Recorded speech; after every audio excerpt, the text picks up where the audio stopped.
चलो कल जो है क्लास नाइन्थ का हम लोग 6.2 प्रश्नावली 6.2 का जो थ्योरी पढ़ लिया था, नहीं पढ़ लिया था, पढ़ लिया था कि नहीं सब? तो उसका आज क्वेश्चन करेंगे आज से, ठीक ना? तो देखो एक बार रिवीजन करवा देते हैं। ध्यान दो, थ्योरी क्या था कल, ध्यान दो। जब दो रेखा क्या होगा? समांतर। दो रेखा क्या होगा? समांतर। जब L समांतर क्या हो जाएगा? M। L समांतर क्या हो जाएगा? M। और एक रेखा दोनों रेखा को काटेगा, कोई अन्य रेखा दोनों रेखा को छोड़ करके कोई अन्य रेखा जो दोनों रेखा को भिन्न भिन्न बिंदु पे क्या करेगा? काटेगा। काट रहा है नहीं? इस रेखा को इस बिंदु पे काट रहा है, इस रेखा को इस बिंदु पे काट रहा है। इसको क्या बोलते, क्या बोला था हमने? तिर्यक रेखा। क्या बोला था? तिर्यक रेखा। तो बताओ यहाँ बहुत सा कोण बनता है कि नहीं? यहाँ बहुत सा कोण बनता है। तो 3 और 5 को क्या बोलेंगे? एकांतर कोण। 4 और 6 क्या बोलेंगे? एकांतर कोण। 1 और 5 को क्या बोलेंगे? संगत कोण। 2 और 6 को क्या बोलेंगे? संगत कोण। 4 और 8 को क्या बोलेंगे? संगत कोण। 3 और 7 को क्या बोलेंगे? संगत कोण। अब 4 और 5 को क्या बोलेंगे? अंतःकोण। क्या बोलेंगे? अंतःकोण। और 3 और 6 को क्या बोलेंगे? अंतःकोण। अंतःकोण का योगफल कितना होता है? 180। ठीक ना? याद है? तो चलो पहला क्वेश्चन देखो। पहला क्वेश्चन क्या कहता है? एक्सरसाइज 6.2 है ना? क्लास 9th का है, क्लास 9th का एक्सरसाइज 6.2 का पहला क्वेश्चन देखो। पहला क्वेश्चन देखो, फिगर है, ठीक ना? फिगर पे लिख देते हैं। पहला क्वेश्चन में फिगर देखो इस प्रकार है।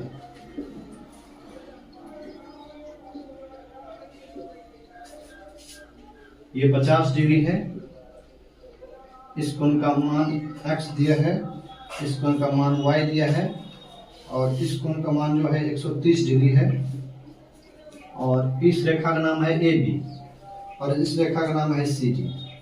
ठीक ना? तो अपना किताब देखो। तो इस क्वेश्चन में क्या है कि आकृति 6.28, ठीक ना?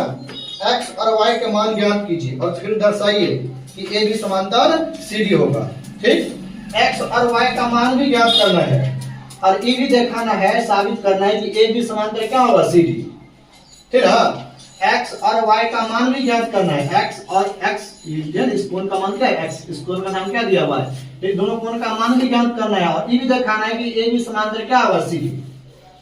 देखो हमने कल क्या बताया था कि जब L समांतर M होगा, और कोई एक तिर्यक रेखा ऐसे करके होगा, तो ई कोण क्या हो जाएगा? बराबर। संगत कोण क्या हो जाएगा? बराबर।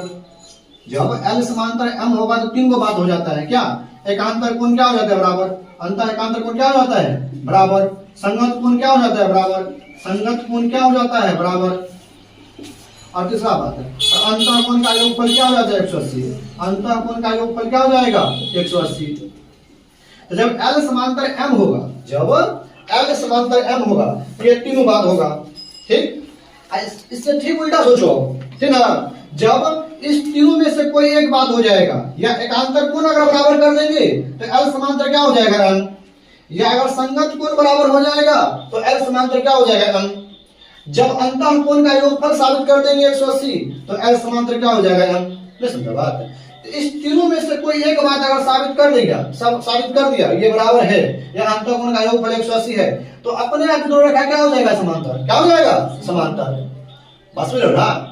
तो AB समांतर CD साबित करने के लिए इस तीनों में से कोई एक क्या कर देंगे? बराबर कर देंगे। और उसके लिए बराबर करने के लिए तुमको इसमें डाटा दिया है।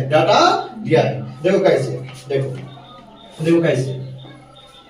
देखो हमको ये बताओ, पहले डक्ट बनाते हैं। देखो अगर ये 50 डिग्री है, ये कितना होगा? 130 डिग्री होगा कि नहीं? तो x का मान क्या हो जाएगा? कोण x का मान क्या हो जाएगा? 130 डिग्री। बताओ क्यों? क्योंकि रैखिक कोण के युग्म से एक ये रेखा है, इस रेखा में क्या गिर रही है? किरण। ये दोनों कोण का योगफल क्या होगा? 180। क्योंकि इससे कोई समांतर से कोई लेना देना थोड़े है, जो रैखिक कोण युग्म है। क्या है? रैखिक कोण युग्म है। इससे समांतर से कोई लेना देना नहीं है। बस नहीं, रैखिक कोण युग्म और शीर्षानुरूह को किसी समांतर से लेना देना नहीं है। तो बताओ, तो ये 50 तो कितना होगा? 130। कितना होगा? 130। तो कोण x का मान कितना हो गया? 130। अब बताओ, अगर ये 130 तो y कितना हो जाएगा? 130। शीर्षानुरूह कोण क्या होगा? समान। तो दो रेखा काट रहा है ना, तो कोना कोनी क्या बनेगा, शीर्षा विमुख कोण। तो शीर्षा विमुख कोण क्या होते हैं, समान। क्या होते हैं, समान। तो ये 130 डिग्री, तो कोण y का मान भी क्या हो जाएगा, 130 डिग्री। कोण y का मान भी क्या हो जाएगा, 130 डिग्री हो जाएगा। तो आप तुम लोग बताओ, इस कोण का मान भी कितना है, 130 डिग्री, और इस कोण का मान भी कितना है, 130 डिग्री। अब तुम लोग दिमाग लगा के बताओ, दोनों कोण कौन है, अंतःएकांतर कोण है कि नहीं, कौन कौन है, अंतःएकांतर कोण। और अंतःएकांतर कोण क्या हो गया, बराबर। अंतःएकांतर कोण क्या हो गया, बराबर। और अंतःएकांतर कोण बराबर हो गया तो बताओ तो क्या हो जाएगा, ए बी समांतर, बताओ सीधी हो जाएगा कि नहीं, ए बी समांतर क्या हो जाएगा, सीधी। सीध हो गया, क्या हो गया, सीध हो गया, हो गया कि नहीं। तो इसी को बनाएंगे, इसी को लिखेंगे कैसे, तो ऐसे लिख देंगे, है ना। इसमें लिखना क्या है ना, ऐसे करके लिख देंगे, है ना, ऐसे करके लिख देंगे। देखो, इस दोनों कोण का योगफल क्या होगा, 180 होगा कि नहीं, बताओ। इस दोनों कोण का योगफल क्या होगा, 180 होगा कि नहीं।